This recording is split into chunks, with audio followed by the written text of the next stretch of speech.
Duit PMI dicopet lagi 5 juta sama petugas BP2MI. Gimana? Tuh kalau saya nggak sidak nggak dapat. Dicopet sama petugas BP2MI. Honorer ya. Pecat saya bilang langsung. Ngapain kita memelihara honorer PPNPM, kerjanya nyopet uang PMI. 5 juta dicopet. 5 juta berapa? 5 juta. Ada ya orang seperti itu. Bukan nolong, bukan bantu, dicopet ATM-nya.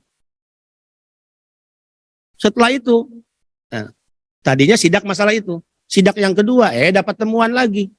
Mereka pulang ke daerah, tiketnya bayar sendiri. Panggil beliau, balikin 24 jam saya hitung.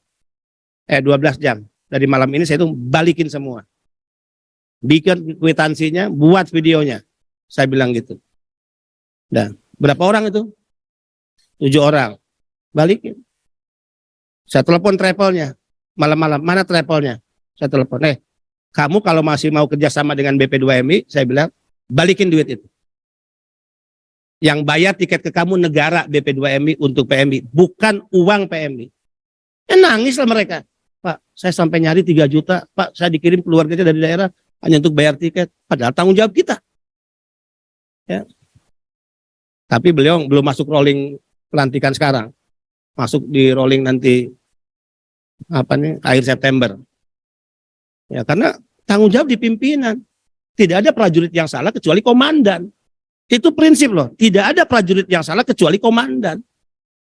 Ya kalau ada anak buahnya yang nyopet uang PMI 5 juta tadi. Kemudian ada kesalahan dalam sistem manajemen anak buahnya. Kemudian untuk tiket dibebankan kepada PMI. Yang bertanggung jawab ya komandan. Nah isu KUR ini sempat bulan-bulanan loh kita ya. Saya tuh hampir ngirim surat ke Menteri BUMN. Tapi dia udah berdamai kemarin. Udah minta maaf sama saya, nyalamin si Wadirut BNI. Jadi dalam satu forum, dia sempat ngomong bahwa kenapa KUR tidak jalan, karena masalah Sisko P2MI. Kan nyalahin kita tuh, dan itu di forum resmi loh. Wah saya bilang kurang ajar juga nih orang ya. Kemarin saya ngomong lagi Ton, di depan Pak Menko. Mohon maaf saya bilang Ibu Susi, kalau yang disalahkan KUR tidak berjalan itu adalah Sisko. Saya ajak deh Bapak Ibu sekarang datang ke Sisko kita untuk kita lihat apakah karena masalah sistem. Yang saya tahu bukan karena masalah sistem, justru bank yang mengeluh karena tidak memiliki collecting agent. Dan saat itu saya tekankan, kalau bank mau meng-hire collecting agent, maka beban atau upah atau honor bagi collecting agent, saya tidak ingin itu dibebankan kepada PMI. Saya akan pasang badan untuk PMI. Saya katakan itu dalam forum kemarin. Bebankan itu pada bunga yang diperoleh oleh pihak bank. Ya. Kan kita ini lawan sindikat kok, mau memunculkan sindikat lainnya. Overcharging yang terjadi di mana-mana sampai sekarang. Jadi gini Bapak Ibu sekalian, saya ingin sampaikan terkait overcharging. Overcharging ini bukan barang baru. Dari zaman Pak Jumhur, dari zaman Pak Nusron, overcharging itu ada. 2, overcharging itu kejahatan. Ya, negara udah menentukan kok batas standar pembiayaan, kok ada biaya lebih. 3, exit strategi agar PMI tidak keluar biaya dengan menjual harta atau pinjam ke rentenir, kita keluarkan kebijakan KTA atau KUR. Itu kan ideal, tapi bahwa prakteknya saya katakan overcharging ada, ya ini yang harus disikapi secara hukum.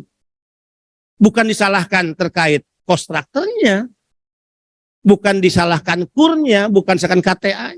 Pelaku overchargingnya yang harus disalahkan. Makanya saya katakan, ini tugas dari Kemnaker lagi mengawasi para P3MI. Bukan tanggung jawab kita. Ini clear ya masalah overcharging. BPJS. Ya. Ya tadi ini contoh. Kita itu mengerjakan sesuatu yang bukan urusan kita. ID bukan urusan kita kerjain. Indah loh itu. Alasannya indah yang saya dengar.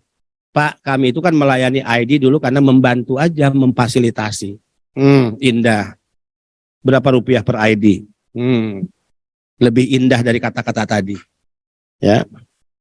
Rekomendasi paspor, ya kan? Indah juga, Pak. Kami kan hanya membantu. Berapa rupiah dari setiap paspor? Berapa rupiah setiap dari satu paspornya? Ngomong aja, berapa rupiah dari setiap paspornya? Apa? Makassar? 250.000 atau 300? Hah?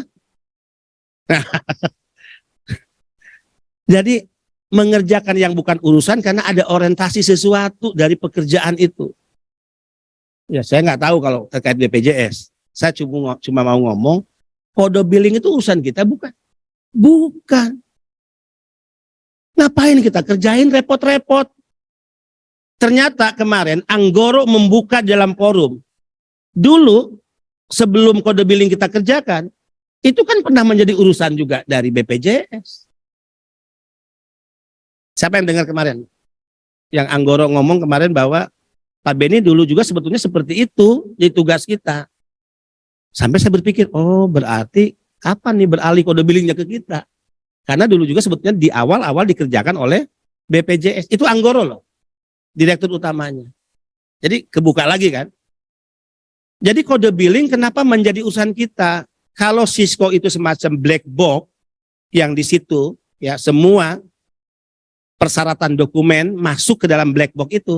Sama halnya gini, orang bayar Sarkes, tek diupload kan ke Cisco bahwa dia sudah membayar Sarkes, ada buktinya.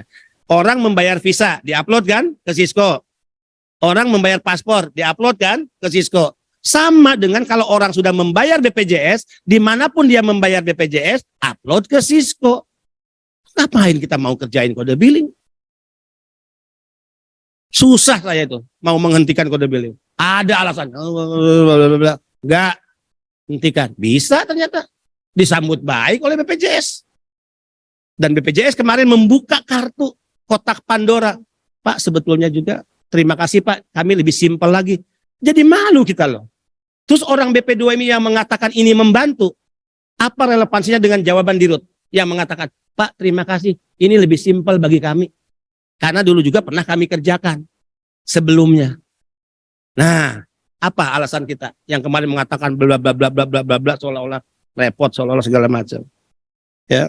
Ayo kerjakan tugas fungsi kita, jangan mencari pekerjaan yang bukan menjadi urusan kita.